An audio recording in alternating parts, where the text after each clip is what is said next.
in the registered members' interests, particularly my involvement with the community, renewable energy and solar energy, Madam Deputy Speaker. Many colleagues have talked about the huge challenge which is climate change, and they're absolutely right, and we have to act much more quickly. But to do that, we have to ask the question, what is the real barrier? Of course, there are political barriers, whether it's President Trump in America, President Bolsonaro in Brazil, Brexit. There are political barriers. And we need to break those down. There are some technological barriers, like the need to improve the efficiency of storage, where that's coming on much faster.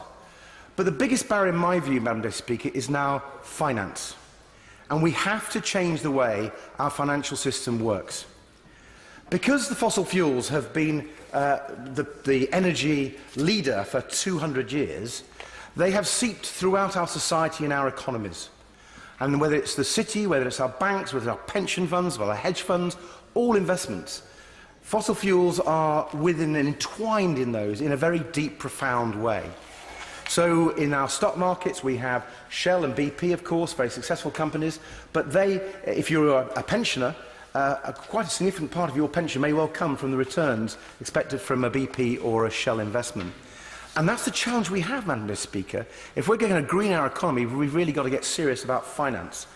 Because in my experience, both as Secretary of State for Energy and Climate Change and working in the renewable sector, too many of our financial institutions don't really get that the renewable energy investments can be fantastic, nor do they get the risk of climate risk. Climate risk will see investments in fossil fuels fail. Their so-called carbon bubble, and that will burst. And people who think they're going to get returns from investment in fossil fuels will have their fingers burned, and that could mean pensioners of the future. I give way. Does the Honourable Member regret signing off the Hinkley Point nuclear power station at that point? Because surely that would be a stranded asset in the future. No, because it's a low-carbon asset, and I actually didn't sign it off. I did the Heads of Terms agreement. It was this government who signed it off, to be precise.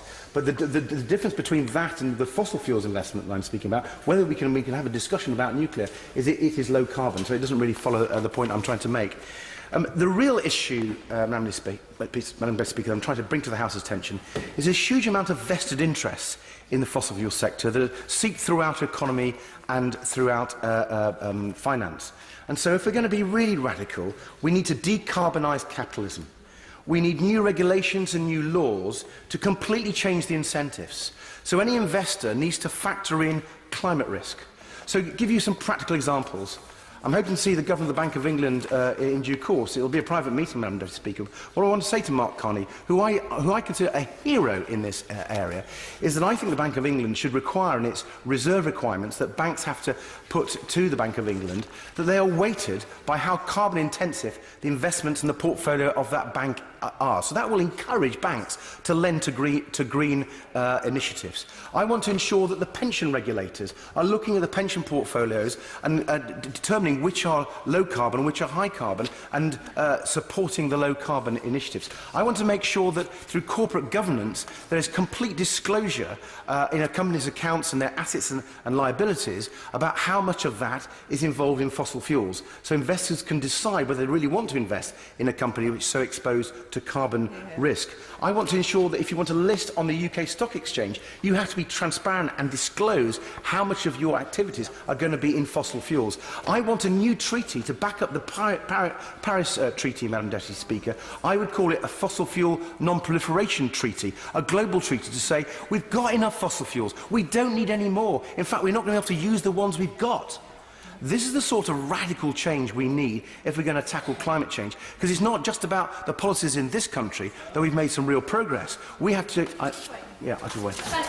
Member for giving way. Would he agree, though, that UK export finance also need to look at stopping investing in that fossil fuel infrastructure throughout the world, which they are largely focused on? 97%. Well, I do agree, although I think it's not quite as the honourable lady says. I think it was dramatically reduced to what it was, but it still needs to go down further. So let's agree on.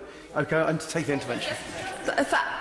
I thank the honourable member, but we are looking at this in the Environmental Audit Committee, and actually that is not the case, and in fact it has hugely gone up, and the focus is there. The government need to put a stop to that. It's gone up. I am very alarmed about that, and I want to read the committee's report in due course. So, Madam Deputy Speaker, this is quite a radical agenda that I'm putting forward to the House tonight, because it would mean we'd have to take a system-wide view, review through the Bank of England, through the Prudential Regulation Authority, through the FS. We have the right incentives and the right regulations in our country to change this 200-year relationship between finance and fossil fuels. But moving on from finance, Madam Deputy Speaker, I want to say how significant the climate change agenda is globally. Because if we get this right, we can make a major step forward in tackling human poverty. Because we'll bring electricity to rural Africa, to rural India, and those children, those families there will have the lights, will be able to keep their food and their medicines cool, will be able to educate themselves better, to be part of the global economy. So this is one of the biggest ways, particularly through solar energy, that we can tackle poverty. But it's even better than that, Madam Deputy Speaker. This is a way of dealing with peace and reducing conflicts and tensions throughout the world. Because fossil fuel control is held by a small number of men in our world, Vladimir Putin, the dictator in Venezuela, and so on. And if we can get renewable energy, we can take the power away from those people and give it to all people, all humanity. Booth George.